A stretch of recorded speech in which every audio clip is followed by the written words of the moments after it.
हाँ जी, तो आज हमारे साथ हैं सागर कात्यान, जो बेरी झज्जर हरियाणा से आए हुए हैं और इनका सिलेक्शन हुआ है ASO CSS में। और ये जो इन्होंने सिलेक्शन लिया है, ये सिलेक्शन 5वीं बार में सिलेक्शन लिया है। ये इनका 5th अटेम्प्ट था। तो जो 4 अटेम्प्ट इन्होंने पहले लिए और क्यों उन अटेम्प्ट्स में इनका सिलेक्शन नहीं हो पाया, और सारी की सारी जो इनकी स्ट्रेटजी रही तैयारी करने की, वो आज हम इनसे डिस्कस करेंगे। और क्योंकि इनका सिलेक्शन 5वीं बार में रहा है, इसका मतलब ये है ये आप में से ही एक हैं। और बहुत सारे ऐसे बच्चे हैं जो first attempt, second attempt, third attempt में सिलेक्शन नहीं ले पाते और उनकी हिम्मत टूट जाती है, लेकिन इन्होंने हिम्मत रखी और 5वीं अटेम्प्ट में सिलेक्शन लेकर दिखाया। तो बहुत सारी बातें आज इनसे आपको सीखने को मिलेंगी कि क्या गलतियां रहीं फर्स्ट अटेम्प्ट में, सेकंड अटेम्प्ट में, जो सिलेक्शन नहीं ले पाई है।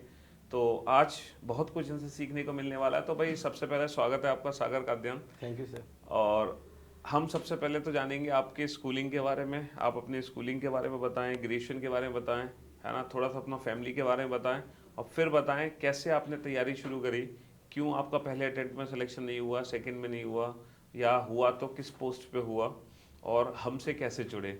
ठीक है, तो आप अपने बारे में, अपनी फैमिली के बारे में बताएं और स्कूलिंग के बारे में। सर मेरी स्कूलिंग वहीं गांव के पास दूसरे गांव में brigadier run Singh public school से हुई थी। उसके बाद मैंने 12th वहाँ से एकेडमी है mother India senior secondary school से, वो अच्छा। एफिलेटेड है, वहाँ से मैंने 12th की। उसके बाद ग्रेजुएशन में मेरा north campus SGTV Khalsa college से मैथ ऑनर्स से मैंने ग्रेजुएशन की थी। उसके बाद फिर पोस्ट ग्रेजुएशन मैंने रामदास कॉलेज से की थी। और फिर मेरी जर्नी CGL के लिए शुरू हुई थी ग्रेजुएशन के बाद। ग्रेजुएशन के बाद मैंने शुरुआत की थी कि क्योंकि मेरे को बचपन से लगता था कि मेरा मैथ और रीजनिंग स्ट्रॉन्ग है और बेसिक 10th तक का मैथ आता है। तो मैं सोचा फर्स्ट अटैम्प्ट में कि सेल्फ स्टडी करूँगा, उससे मेरा आराम से निकल जाएगा। तो मैंने कहीं कोचिंग नहीं ली, कुछ नहीं ली। 2019 में मेरी ग्रेजुएशन हुई थी। उसके बाद मैंने शुरू किया और मैंने फर्स्ट अटैम्प्ट दिया। उसमें मैं 0.5 मार्क्स से मेरा ये प्री रह गया था। तो प्रीलिम्स नहीं हुआ 0.5 मार्क्स से। 0.5 मार्क्स से एक्चुअली होता क्या है, मैं यहाँ पे बताना चाहूँगा, जैसे कि आपने कहा कि आपने कहा मैथ्स स्ट्रांग था, रीजनिंग स्ट्रांग था, और इंग्लिश आप DU से हो, तो इंग्लिश भी आप ठीक ही होगा आपका। तो बहुत सारे बच्चों को, मतलब बहुत सारे बच्चे यही सोचते हैं कि मैथ्स इंग्लिश में, रीजनिंग में होता क्या है, हलवा पेपर आता है ना, 10th लेवल का पेपर होता है, तो हम खुद ही सेल्फ स्टडी करके निकाल देंगे। नो डाउट बच्चे निकालते भी है सेल्फ स्टडी करके, लेकिन वही है, अगर मान लो फर्स्ट अटेम्प्ट में तैयारी करते हैं, तो जो आप बता रहे हो 0.5 मार्क्स से आपका सिलेक्शन होगा, तो शायद आपको 5 साल आपके वेस्ट ना होते ये। यस हाँ, सर। क्योंकि ग्रेजुएशन में हमने सोचा था कि ग्रेजुएशन आराम से कर लेते हैं, उसके बाद तैयारी शुरू कर लेंगे हाँ, या कुछ कर लेंगे। बट अगर उस टाइम पे हमें गाइडेंस मिलती, क्योंकि मेन हमारा क्या रहा है कि CGL is all about timing. और हाँ, जब तक किसी टीचर से गाइडेंस नहीं मिलती ना, तो जब तक टाइम रिड्यूस नहीं होता कि इस इतने टाइम के अंदर हम सारे क्वेश्चन कैसे कर पाए। क्वेश्चन सबको आते हैं, बट टीचर ये बताता कि इस तरीके से करेगा तो ये जल्दी से जल्दी क्वेश्चन होगा। वही 25 क्वेश्चन पहले हम 25 मिनट में करते थे, फिर आपसे जुड़ने के बाद वही अब 13-14 मिनट में भी कर देते हैं वही सारे क्वेश्चंस। तो ये फ़र्क पड़ा है उसके बाद, कोचिंग के बाद। और इसके अलावा जैसे मेरे पापा ITBP से रिटायर हैं, तो ओके, उनको ये था कि कभी बेल्ट की जॉब नहीं करनी, और जो जॉब करनी है दिल्ली में ही करनी है। ओके, तो मेन टारगेट दिल्ली का भी था। मेरी मदर हाउसवाइफ है, तो उनको ये था कि अपनी दिल्ली में पास मिल जाए। बड़ी बहन है जो टीचर है, दिल्ली में टीचर हैं। तो उनका ये था कि दोनों बच्चे दिल्ली में रह जाएं और घर से अप डाउन कर लें, उनको अपने से दूर नहीं भेजना था। हाँ, तो उस वजह से पहला अटैम्प्ट में मैंने शुरुआत सिर्फ CGL में ही टारगेट करके की थी, मैंने और कोई फॉर्म नहीं भरा। फिर उसके बाद जब ये पता लगा कि पहले में मेरा नहीं हुआ है, तो फिर मेरा दोस्त का उसी अटैम्प्ट में GST दिल्ली में हुआ था, सौरभ अलावत है। तो अच्छा, उन्होंने गगन सर का बैच दिया था उस टाइम पे, अपना अच्छा, खुद का मेरे को। फिर वहाँ से मैंने, क्योंकि मेरे ये था कि मेरे बेसिक स्ट्रॉन्ग थे मैथ में, तो मेरे को टाइम रिड्यूस करना था। तो उसके बाद मैंने उस बैच को शुरू में 1.5 महीने के अंदर मैंने 50% सिलेबस पूरा कर दिया। रोज़ की 2x पे स्पीड पे देखता था और लगभग 10-10 क्लास करता था मैं उस टाइम पे। कि ये टारगेट था कि 2020 का अगस्त में आने वाला है, हाँ, प्री में सिलेबस पूरा हो जाएगा और कर हाँ, देंगे। बट फिर वही हुआ, वो सिलेबस आधा ही हुआ था और फिर प्री तो बढ़िया हो गया, प्री में बढ़िया मार्क्स आ गए। बट उसके बाद फिर वही हुआ, जब तक मेंस जा रहा था तो फिर सिलेबस पूरा नहीं हुआ था, तो प्रैक्टिस नहीं हुई। सिलेबस तो मैंने फिर पूरा कर लिया, अगले 2 महीने और लगा के पूरा सिलेबस कर लिया। बट प्रैक्टिस नहीं हो पाई। तो उस प्रैक्टिस ना होने के कारण मैथ में मेरा स्कोर नहीं बना। यानी कि पहले अटेम्प्ट में आपको सक्सेस इसलिए नहीं मिली क्योंकि आपने सिलेबस नहीं किया था, आपके पास ट्रिक्स नहीं थी। ट्रिक्स कंसेप्ट तो थे, कंसेप्ट थे, बेसिक कंसेप्ट थे जो सबके पास होता है, लेकिन ट्रिक्स आपके पास ना होने की वजह से टाइम नहीं रिड्यूस कर पाए। सेकेंड अटेम्प्ट में इसलिए मैं समझ पा रहा हूँ कि आप कह रहे हो प्रैक्टिस नहीं हो पाई आपकी। क्योंकि मैथ्स के उस टाइम पे 100 क्वेश्चंस आते थे, तो वो 100 क्वेश्चंस लगातार करने में जो कंसिस्टेंसी चाहिए वो सिर्फ प्रैक्टिस से आएगी। वो प्रैक्टिस से तो आएगी। मेरे इंग्लिश में तो 176 आ गए थे, बट मैथ में 104 रह गए थे मेरे। तो अच्छा, उस वजह से मेरा फिर मेंस क्लियर नहीं हुआ था।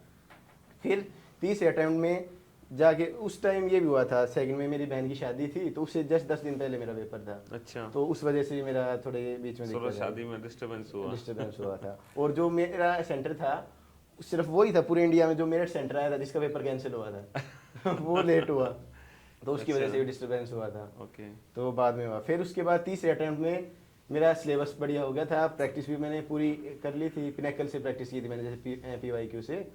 और फिर गगन सर का जो वो आती है मेंस की बुक आती है, तो उससे मैंने मेंस के लिए तैयारी कर ली।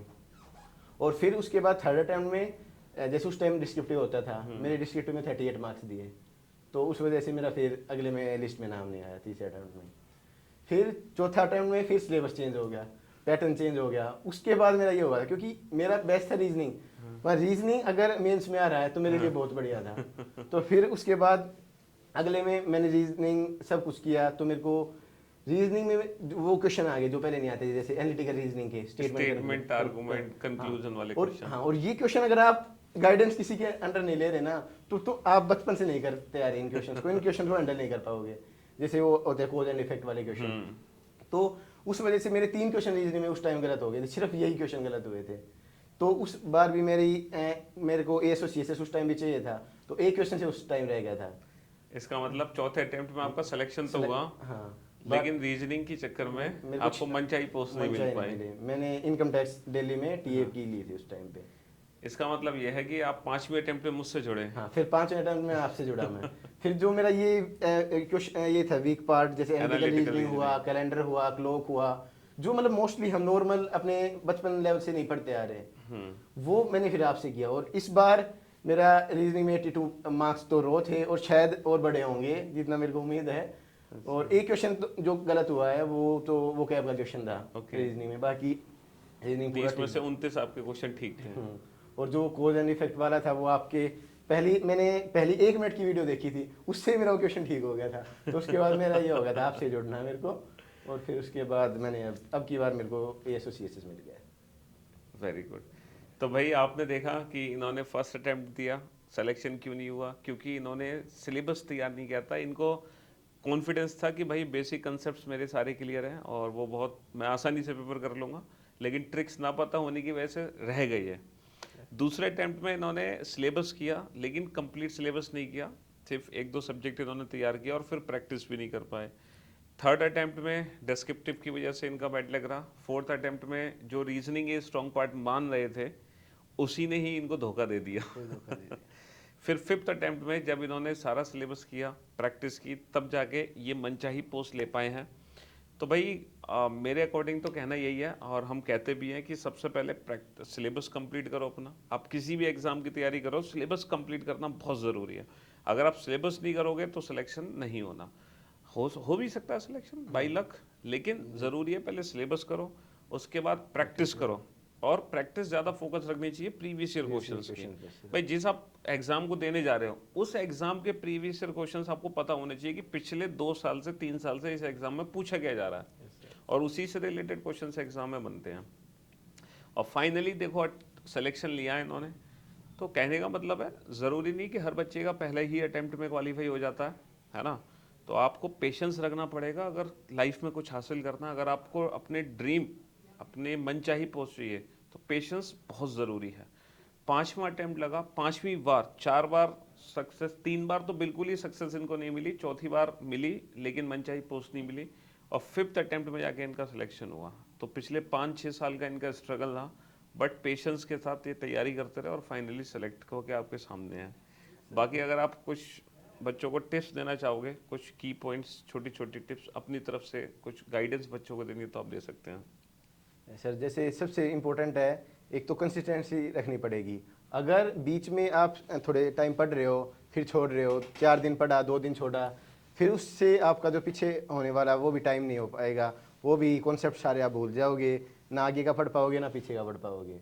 और दूसरी ये है कि जितने ज़्यादा से ज़्यादा है मॉक्स पे ज़रूर ध्यान दें, क्योंकि अगर लोग क्या कहते हैं सेक्शन मॉक्स ज़्यादा लगाते हैं, और सेक्शन मॉक्स की वजह से वो पूरे पेपर में वो उतना अटेम्प्ट नहीं कर पाते कि आधा पेपर उनका अच्छा हुआ है, बट वो टाइम की थकावट की वजह से लास्ट का उनका माइंड चलना बंद हो जाता है।